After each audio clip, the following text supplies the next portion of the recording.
Hello everyone, Jacob here, new sounds and old.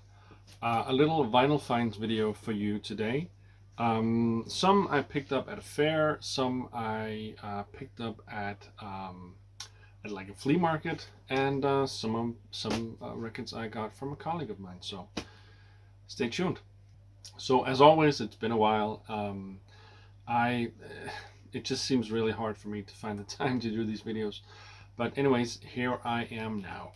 And the first, I think, 5 records I'm gonna show you are ones that I picked up at a recent fair here close to where I live. Record fair that is. I'm gonna start off by showing you something that you would not know. This is actually a sealed record from 2005 by Danish artist Varano. His album Step Up. The guy behind this project here is Morten Varano, and he also used to be in a project called Pudu Varano. But this is a solo album of his from 2005. This is it's still kind of breakbeaty, house, jazzy, yeah, jazzy record. It sounds really good. It's close to 20 years old, and some of the music maybe seems production-wise a bit outdated. But I got this for 60 Danish krona, which is, I don't know, uh, what is that? Is that like $8 or something? $7 to $8.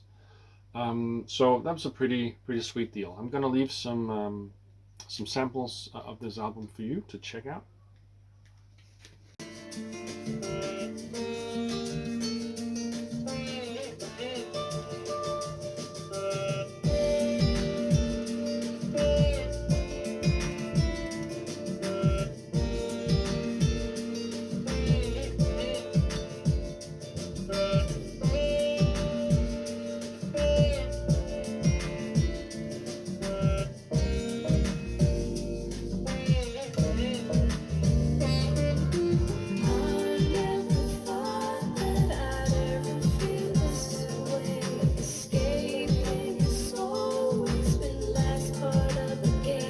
So the next one I got is a record that I've actually been wanting to get for a long time, and I mean I could have bought it on Discogs or whatever, but I don't do that much. I really want to find stuff in the wild, and this is the first time that I actually found it at a fair price, I would say. And the record in question is Tom Waits and his live album from 1988, I believe, Big Time. This, I think, was the first time I ever listened to Tom Waits at the local library when I was a kid.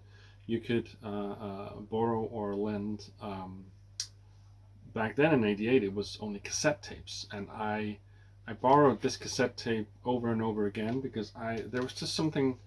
I was what? I was 12 years old, 13 years old at that time, and there was something about his voice and the music that just drew me, and just drew me to borrow this over and over, and I really loved it. And I remember listening to 16 Shells from a 30-06, and of course Way Down in a Hole, which later wasn't that sampled by a hip hop? It was a third bass. I think that maybe sampled that one. But of course, you also have beautiful ballads here on, like Time, yeah. But all in all, this is just an amazing album. One of my favorite live albums, I think, of all time. Tom Waits, Big Time.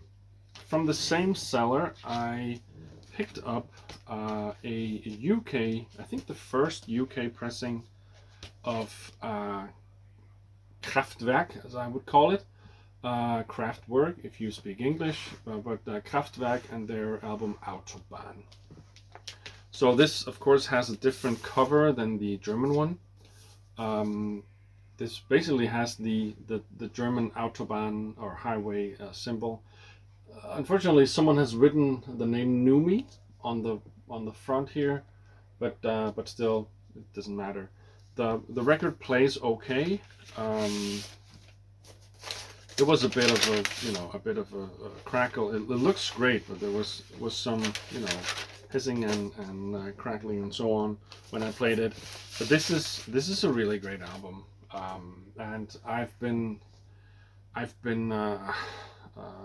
lazy in getting Kraftwerk albums on vinyl, but now I have this one. I think that the last track on side two, the last track of the album, Morgenspaziergang, might be my favorite on here. I mean, Autobahn in itself, the 22 minutes, is just amazing. But Morgenspaziergang, or Morning Walk, as it would probably be called in English, is my favorite on here. So very happy to find this.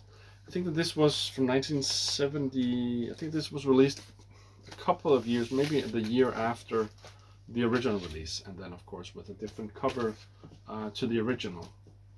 Staying on the Kraftwerk theme, I managed to snag the first German pressing of the Man Machine, or of course in German Die Menschmaschine.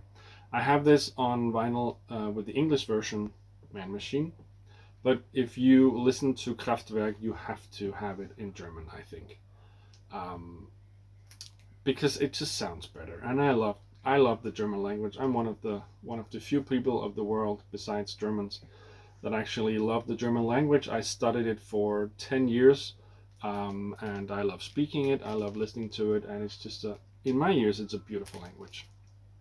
You can make some of the sexiest sentences, not word-wise, but just sentence-wise. The way that you can put the words together is just mwah. But yeah, this is the first German pressing of Die Menschmaschine. I won't take out the record, but this is what the label looks like. And this is, of course, a classic, one of the best albums ever made. And very, very happy to get this. I got this from a German seller at this fair who had traveled to Denmark for this fair here. And I always buy stuff from him at this fair, and he remembers me because I speak German with him. He speaks English pretty well, and it seems that everyone else is speaking English with him, but I get to practice my German. Yeah, happy to get this. From the same seller, I picked up a real gem. This is the first UK pressing of the debut album, by the self-titled debut album from the Brand New Heavies. This is from 1990. This is funky soul, acid jazz, house. Well, it's played with real instruments, but it has like a housey, disco-y vibe to it. This is the first issue with the first female singer, whose name, of course, I cannot remember right now.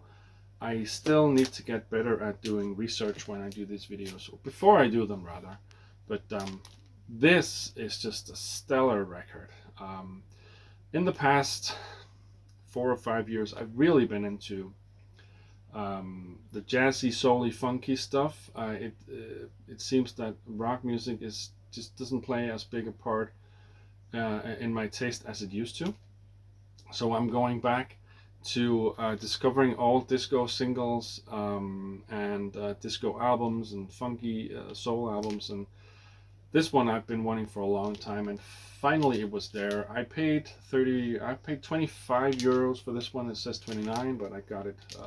I got some euros knocked off the price. 25 euro would be, I don't know, the US dollar rate is a bit higher now, would probably be around $22-23 or so. It's a great purchase, and it's a great album. I'm so happy to get it. And those were the ones that I got at this fair. And then not too long ago, I saw an ad for a big flea market that was supposed to happen in actually the same local town or nearby town as this music or this record fair was. And they had posted on Facebook that they were holding this flea market thing, and they posted some pictures of some records. And So I drove up there to look at the records. There were other guys too, also interested in vinyl. And so a guy got to the records before me, but I could very early on see that we didn't share taste. And I got to some of the crates a bit before he did, so I managed to snag up or to snag some good stuff. One of them is this one. This is Sting and his 1993 album, 10 Summoner's Tales. This was quite a big album when it came out. Obviously, it has If I Ever Lose My Faith in You, Fields of Gold, 7 Days, It's Probably Me, Shape of My Heart. As I recall, I was working at a record store when this came out back in the 90s. There was just like 4 or 5 singles released from this album, and it just kept on selling really, really well. Um, in decent shape, this is easily like a $50, $60 record, and in the States probably even more expensive. I'm not sure whether this got a U.S. pressing. This is the European one, but yeah, in Denmark too, in great shape. You could easily pay what is the equivalent of $60 for this one, and I paid around $4 for this one. Only problem is it's warped. I don't know if you can. You can't see that, but I haven't actually had the record on the turntable yet. But they had placed these records in like cardboard moving crates, and there were a lot of them. This was unfortunately in the back of the stack in the crate, and um, and just the pressure and the weight of the albums in the stack just you know got this record a very, very unfortunate bend. I'm gonna see if it plays. I think it does, but does it even show? But this is a yeah, this is quite warped actually. Record itself looks fine. Just a few hairlines and so. I think after a good cleanup, there's nothing wrong with the playability of the or the sound of this record, but I'm gonna see whether this warp gives me a problem. If so, I'm gonna look into to seeing how I can fix a warp.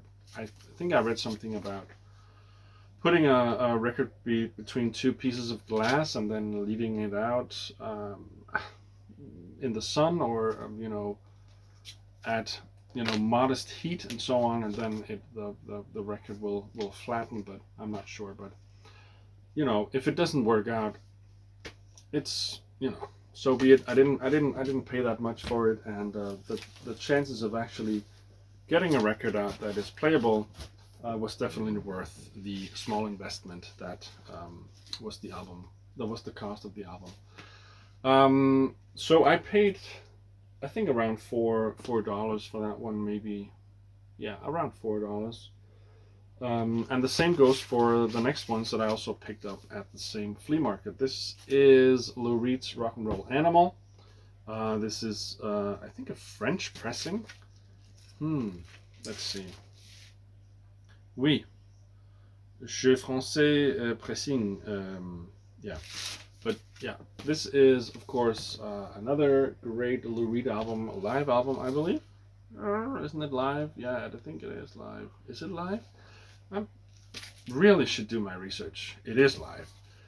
Recorded at Howard Stein's Academy of Music in New York City. But yeah, and, this has Sweet Jane, this has Heron, this has White Light, White Heat, it has Rock and Roll. Yeah, Lou Reed's Rock and Roll Animal. And then I picked up 2 albums that I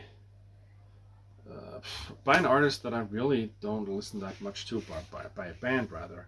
But they were cheap, and I wanted to see if maybe I would like this. This is the Bee Gees, and the Bee Gees First.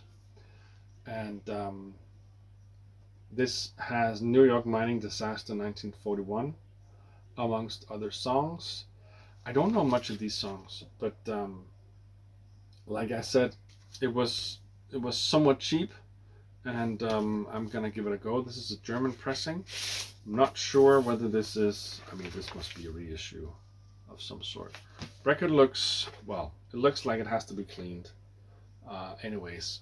But yeah, I think that early Bee Gees might be something that I would like. It also has to love somebody, I see. And it's not the, like, this is before, not that I mind the disco period, but this is before the disco period, obviously. Yeah, Bee Gees first, and then also Bee Gees Horizontal. There you go. This one features Massachusetts, which was a big hit. A UK pressing, it would seem. Let's look at the record. Made in England. Again, 1968. So again, this has to be thoroughly cleaned. But yeah, happy to get those. If you know these Bee Gees records by heart, let me know. What should I look out for? Should I throw them in the bin? Let me know. And I think the last one that I picked up at this flea market is Così fan tutti, sorry, from, of course, Mozart. And this is a recording with the Philharmonica Orchestra and Chorus, conducted by Carl Böhm.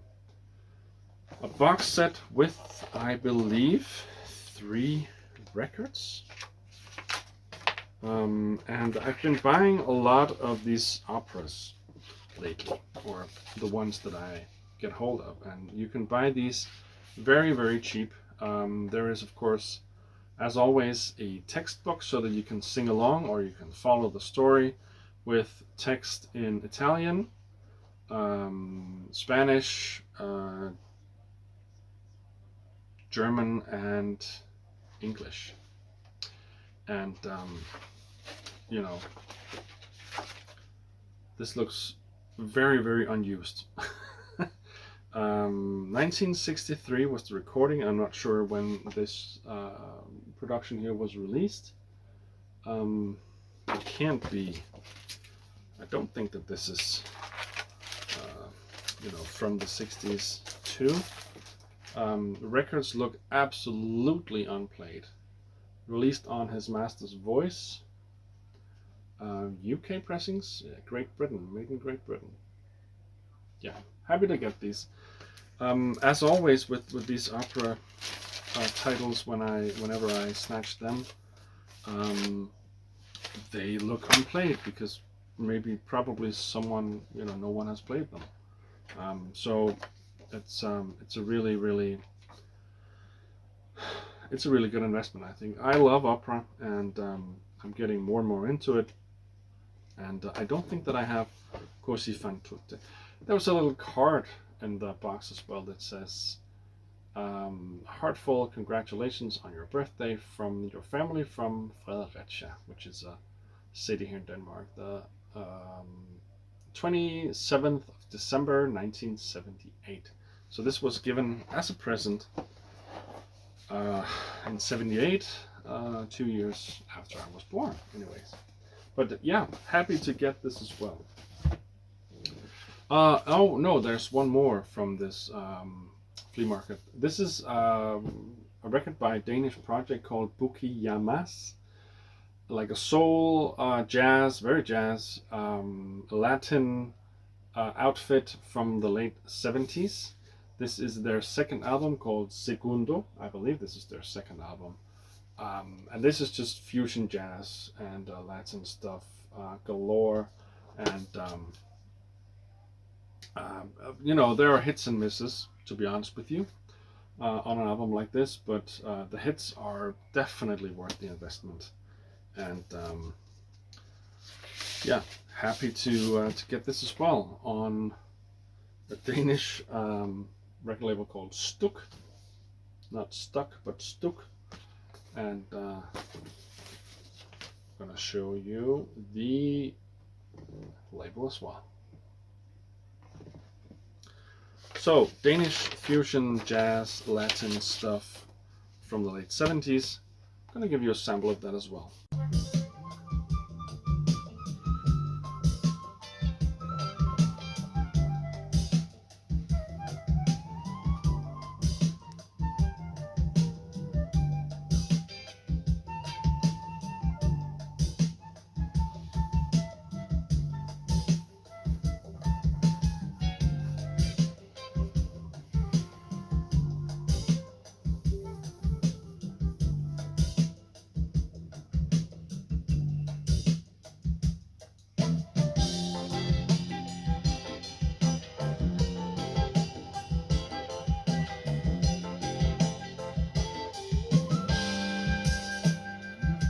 And then finally for this video, two albums that I actually bought from a colleague of mine who's also into music and into music on vinyl. He has a lot of contacts, he has a lot of people that he knows, and some of them always know someone who has like a killer record collection. Unfortunately, I don't know any people with great record collections that are looking to sell at least. And so I never get to pick up collections like this one. He bought a collection with a lot of metal albums: Iron Maiden, Metallica, some more soft stuff, but there was also some Dead Kennedys. There was some other GBH like punk.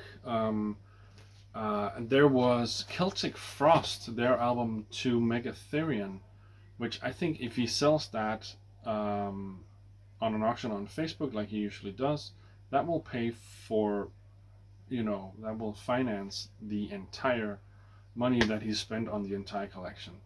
So yeah, he picked up some really good stuff. I managed to buy two of the albums from him, and those are Slayer's debut album Show No Mercy and the follow-up Hell Awaits. I love Slayer, and I have for a long time, since like the late 80s, when a good friend of mine introduced me to them. And I think that these two albums are the ones that I was missing to have. The 80s and, well, Seasons in the Abyss was, I think, released in 1990, but the first 5 albums that they released, so these two, Rain and Blood, South of Heaven, and Seasons in the Abyss, which is, in my opinion, the best period for Slayer. But I'm so happy to finally get these two albums as well. These are not first pressings or first editions, they are early represses. But yeah, I am ecstatic to get these two and to, I guess, finalize the Slayer collection that I want. Obviously, should I bump into records released after the 5 first ones, I will get them as well. But very happy to get the 2 first ones as well from Slayer. And that's it for this video here. We're already going over 20 minutes. I'm talking too much, as I always do. So until next time, I still have a shitload of albums that I haven't shown you that I want to talk about. But I'll be back hopefully soon. Probably not, but let's see. See ya. Bye bye.